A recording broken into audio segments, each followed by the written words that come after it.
أعوذ بالله من الشيطان الرجيم. بسم الله الرحمن الرحيم.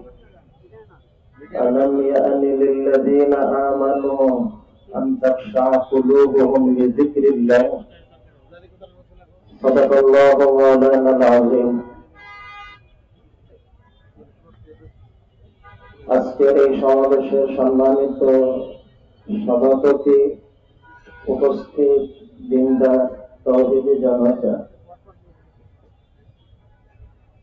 আজকের এই সমাবেশ থেকে এত সময় যে কথাগুলো আসছে এবং আজকের সমাবেশ থেকে যে দাবিগুলো করা হচ্ছে, এর সাথে একত্রতা পোষণ করে আমি একটা কথা বিশেষভাবে বলতে চাই।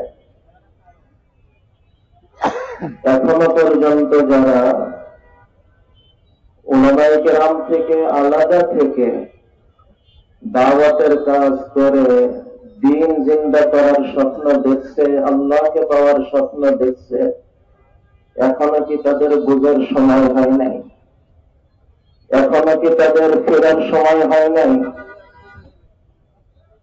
যে দাওয়াতের মেহনতের স্লোগান ছিল, আওয়াজ ছিল, উলামায়ে কেরামের জিয়ারতকে ইবাদত মনে করা, সেই উলামায়ে কেরামের সাথে থাকা লোকগুলির পরে এমন আঘাত হচ্ছে, এরপরেও কি বুঝার সময় হয় নাই? এরপরেও কি ফেরার সময় হয় নাই?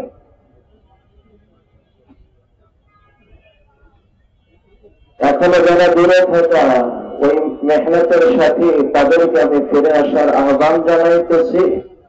যে সমস্ত মসজিদ কর্তৃপক্ষ এবং প্রত্যেকটা প্রশাসনের লোক, প্রত্যেকটা তৌহিদি জনতা, তাদের কাছে ওই একই কথা যে দিন কখনো উলামায়ে কেরাম থেকে আলাদা থেকে হতে পারে না।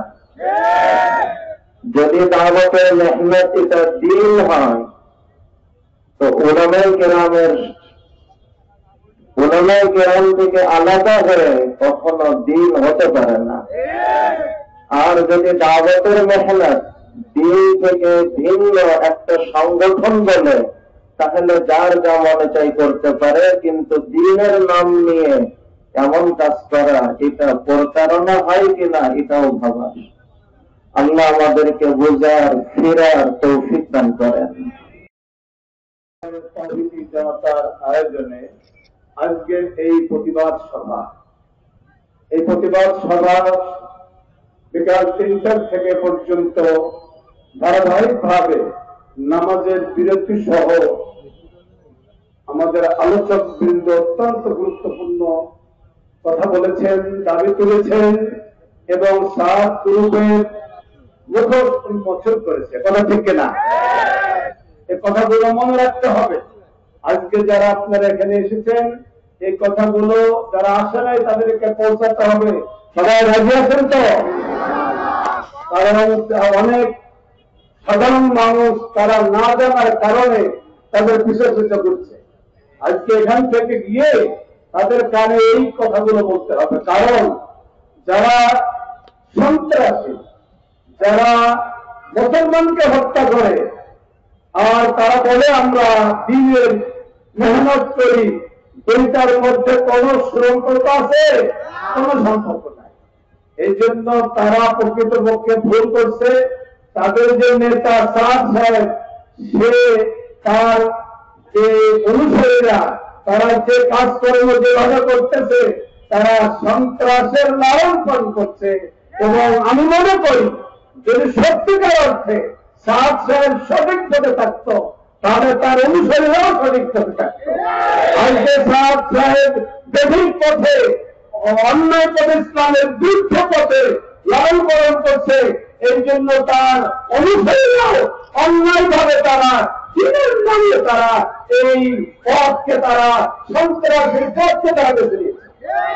এই জন্য এই সভা যে দাবি করেছে, আমি অন্তর্বর্তীকালীন সরকারের কাছে আমি দাবি করব যে এই আমাদের প্রস্তাবনা গুলো অচিরেই এগুলোকে বাস্তবায়ন করা, আইনের সাথে এটাকে লালন পালন করা।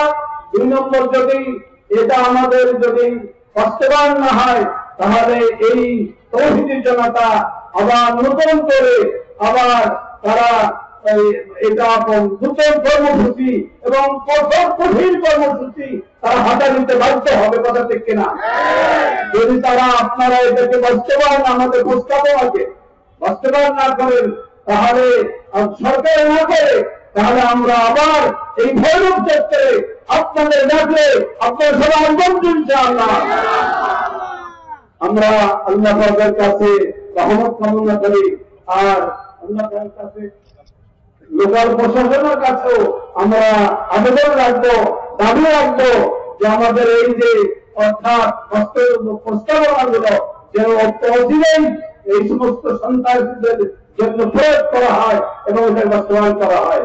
আল্লাহ পাক আমাদের সহায় করুন, আমাদের এই অর্থাৎ উপস্থিতিকে কবুল করুন এবং যারা শাহাদাত বরণ করেছে তাদেরকে আল্লাহ তাআলা জান্নাতের উঁচু মাকাম দান করুন, তাদের পরিবারবর্গকে আল্লাহ তাআলা অর্থাৎ ওদের ধারণের সবরে জামিনের তৌফিক দান করুন।